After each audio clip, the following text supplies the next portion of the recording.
scientifically, the reason for the Big Bang being evidence is just scientifically true. Because under many theories, if energy is eternal and the Big Bang is just this construction of energy slash the expansion of the universe, that means, energy can't actualize itself. The energy was clearly potential before. That means something external must actualize it. In such a way, the expansion of the universe happened. But that as a entity there, and that entity is what most people identify as God. Now, I'm not saying this necessarily is God.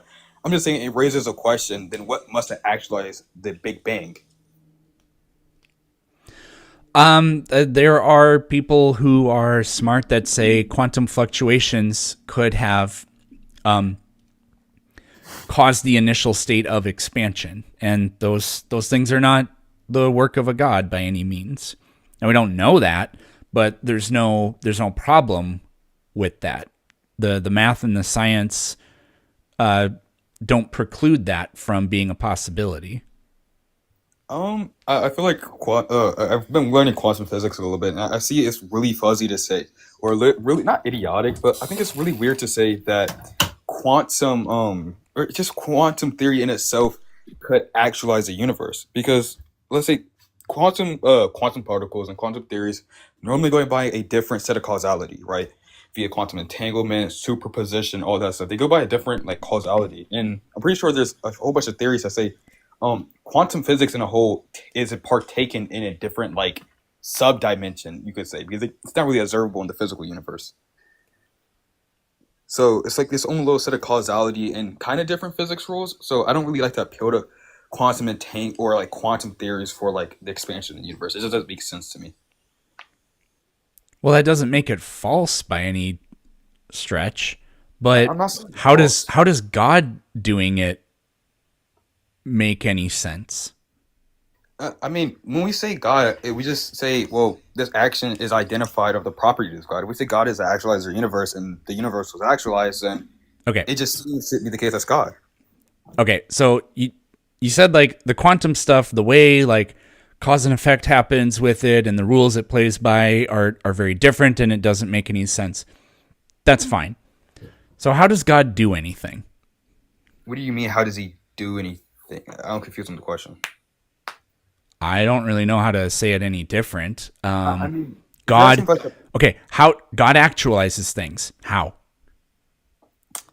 I don't really know the process of the divine creator. I mean, any theist will concede on that. I mean, Okay, so this explanation can't possibly make any more sense than a quantum explanation.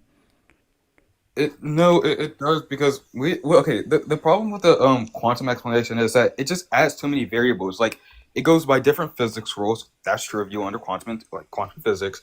It is just unlikely because quantum particles and stuff exist in a sub-dimension of our observable universe. And if that's the case, then it makes no sense that, let's say, over whatever period of time, it would it would be entangled in such a way which the expansion of the universe happened. That doesn't make sense to me. But Okay, fine. You can claim it doesn't make any sense because they exist in a sub-dimension. Where does God exist? well, in a sense, God. I mean, you say God would exist, and you say God, or most theists believe in substantialism. So you say he's physical and non-physical. I mean, the location, we would assume that he just exists in some non-physical realm. I don't really know about that one. Okay, and that makes more sense than a sub-dimension of this universe, which even if you can't conceptualize it, physicists are able to mathematically demonstrate the properties of these quantum, like, whatever, I don't want to say realms, but like the math do be mathin' with regard to quantum mechanics. What I kind of thing like that do we have the equivalent for God? We have absolutely nothing. So if this I doesn't mean, make any sense, that can never possibly make more sense or even be on par. my claim isn't that, let's say, this is false and stuff. I'm just saying it's improbable given the set of evidence we have. And when you say that, let's say, these theories of quantum physics, right? Well, it's a sub-dimension, right? I don't understand, or not even necessarily understand. It just seems highly implausible. We don't have a way to come to the conclusion where this said thing could happen. Now, yes, you offer up a possibility, but it just seems the possibility really isn't warranted. I don't understand or see a reason on why we assume quantum entanglement or not quantum entanglement, just quantum physics in general. But when we say God, I think it's just a whole majority of reasons on why God could, let's say, be the cause of this, in conjunction with like you could say other metaphysical principles or other just arguments in general. I just think there's a lot more evidence pointing towards God to do this. Such as? We could just say I mean, this is more like a logical, philosophical view, but like, let's say unity, for example. For anything to have unity slash meaning, there needs to be a God, right? To unize like propositions, states of affairs, just stuff like that. So is that you said evidence? So is that claim you just made in evidence, or is this just a claim? I mean, if you take evidence, I think evidence as a claim, just explanatory power. I mean, I think evidence is just explaining, let's say, some type of thing about the world in such a way it raises the truth value or probability of it, right? I think what I just did there does. Now, if you're going to ask for evidence or reason for that, then that's just going to keep going down, and this needs evidence, that needs evidence, whatever, right?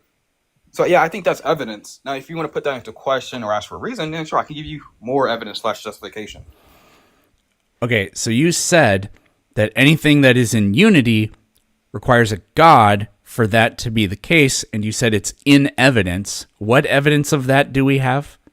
I said things, or I think unity itself, right? Let's say like, let's say yeah, it's just unity itself. And that's really just getting into neurology, right? When we have, let's say, uh, ice like ice cream, right, and it's composed of multiple parts, right? These parts exist independently of each other. Like the let's say the cream and the ice or whatever, the milk within ice cream, they all exist independently. So meaning they have to be formed in such a way where they're compatible with each other that poses this new existence, aka ice cream. That proposes a merger, right? For example, to make them compatible because they're all independent existences that are independently described of each other. Meaning there must be something that unifies them in such a way where they're dependently described on each other to create ice cream. Same thing with almost every single physical thing we could observe, right?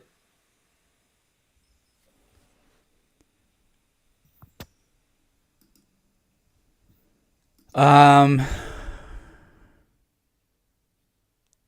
I have absolutely no idea what to say.